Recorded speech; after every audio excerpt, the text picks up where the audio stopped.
The wind that morning was biting cold, the kind that carries both the chill of winter and the quiet ache of loss. A woman in a worn gray coat knelt before a grave marked with a fresh layer of snow. Her hands, trembling slightly, placed a small bundle of daisies at its base. They were half-wilted, tied together with a frayed ribbon, but they were placed with a reverence that defied their humble appearance. The headstone was simple, yet profound, in loving memory of Emily Grace Turner, a heart too kind for this world. The woman Anna brushed the powdery snow from the carved letters, a gentle gesture, as if clearing dust from a precious memory. Her eyes glistened with tears she couldn't afford to shed, tears that froze almost as soon as they formed. "You saved my daughter's life," she whispered, her voice barely a breath in the still, cold air. "I still don't know why someone like you helped someone like me, but I'll never forget." She was completely unaware that behind her, a black luxury car had glided to a stop at the cemetery gate. From it stepped a man in an expensive overcoat. His posture was proud, his presence commanding, but his expression was hollow. This was Ethan Turner, the CEO, and he hadn't visited this grave in nearly a year. His late wife's passing had carved a void in his life that no success, no business deal, no amount of wealth could ever hope to fill. But today, something had drawn him back. Maybe it was guilt. Maybe it was a flicker of a memory he couldn't shake. Or maybe it was just fate. As he walked along the path, his expensive shoes crunching on the frozen ground, he stopped dead in his tracks. He saw the stranger, this woman tenderly arranging flowers at the grave of his wife. He took in her thin clothes, so inadequate against the brutal cold, her cracked boots, her cheeks pale from the wind. Yet, there was something sacred about the way she knelt there, as if grief itself had chosen her as its quiet sentinel. Finally, Ethan broke the silence. His voice was soft, but it cut through the quiet like a stone dropped in a frozen lake. "Excuse me," he said. "Why are you leaving flowers on my wife's grave?" Anna turned, startled, her heart leaping into her throat. Her first instinct was to apologize, to gather her things and flee, but then she saw his eyes. And in them, she recognized a familiar sadness. The kind that only someone who had lost everything could truly understand. I didn't mean to intrude," she stammered, quickly getting to her feet and brushing the snow from her knees. "Your wife. She once helped me. I just wanted to say thank you." Ethan's brow furrowed in confusion. "Helped you?" Emily had been generous, but this woman looked like she came from a world entirely separate from theirs. Anna hesitated for a moment, then took a deep breath, the cold air stinging her lungs. 3 years ago, my little girl was in the hospital. She needed a very serious surgery, but I didn't have the money. I had no insurance, no one to turn to. I was ready to give up. Tears began to well in her eyes again, this time spilling over. "That's when your wife showed up. I didn't even know her. She just appeared at the hospital, said she'd heard about my situation and that she wanted to help.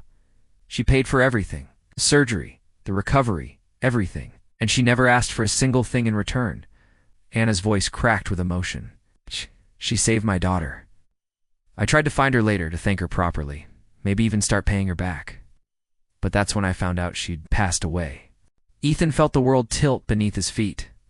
The ground seemed to shift. His wife, as Emily, had always been that way. Quietly kind, secretly generous.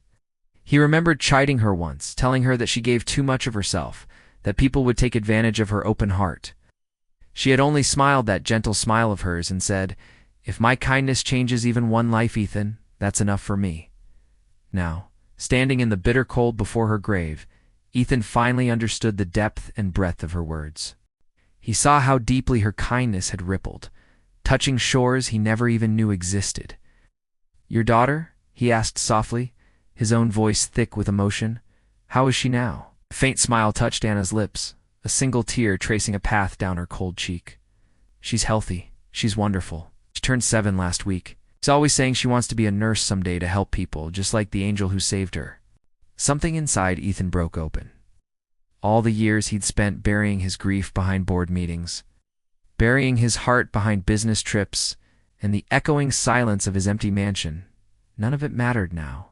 It all felt so hollow. His wife's kindness hadn't died with her. It had lived on quietly, beautifully through this woman and her little girl. He looked down at the simple, half-wilted flowers Anna had brought, daisies, Emily's favorite. You remembered these, he murmured, a sense of wonder in his voice. Anna nodded. She told me once. She said daisies reminded her of hope. Ethan swallowed the lump in his throat. For the first time in years, he knelt beside his wife's grave, his expensive coat brushing against the snow, shoulder to shoulder with the stranger she'd once helped.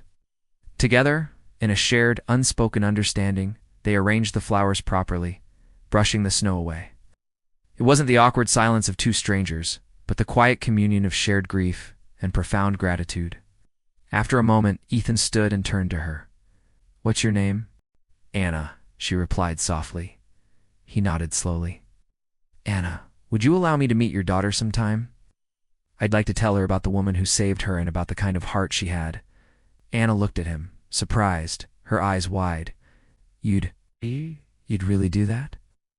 Ethan managed a gentle smile, the first real smile that had reached his eyes in a very long time. "It's the least I can do. My wife believed that kindness could change lives. I think she'd be proud to see what hers did." Over the following weeks, Ethan kept his word. He visited Anna's small, humble apartment in a part of the city he rarely ever saw. He met her daughter Lilia, bright-eyed, an energetic little girl who, after hearing stories about the angel Emily, immediately wrapped her small arms around his legs in a tight hug. Ethan helped Anna find a better job, not out of pity, but out of deep respect for her strength, for her unwavering gratitude, and for the way she had so faithfully kept his wife's memory alive. And slowly, little by little, the crushing darkness that had filled Ethan's life for so long began to fade, replaced by a glimmer of light. I started a foundation in Emily's name, a charity dedicated to providing medical care for struggling families. For people just like Anna, and he asked Anna to be one of its first coordinators, helping others the way Emily had once helped her. One spring morning, a year after that snowy day in the cemetery, Ethan returned to the same grave. This time, he wasn't alone. Anna and Lily were by his side.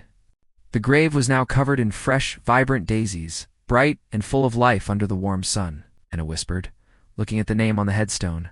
"She'd be so proud of you." Ethan shook his head gently. "No, Anna, she'd be proud of you. You kept her kindness alive when I had forgotten how." As a gentle breeze swept through the cemetery, the daisies swayed softly, as if offering a silent thank you from beyond. For the first time in years, Ethan smiled, not the hollow, practiced smile of a man with wealth and status, but the warm, genuine smile of someone who had finally understood what it meant to live again.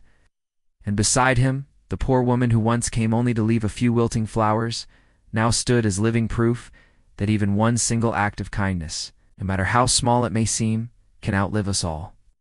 It reminds us that true wealth isn't found in what we own, but in the hearts we touch. Because kindness never really dies, it only finds new hands to carry it forward.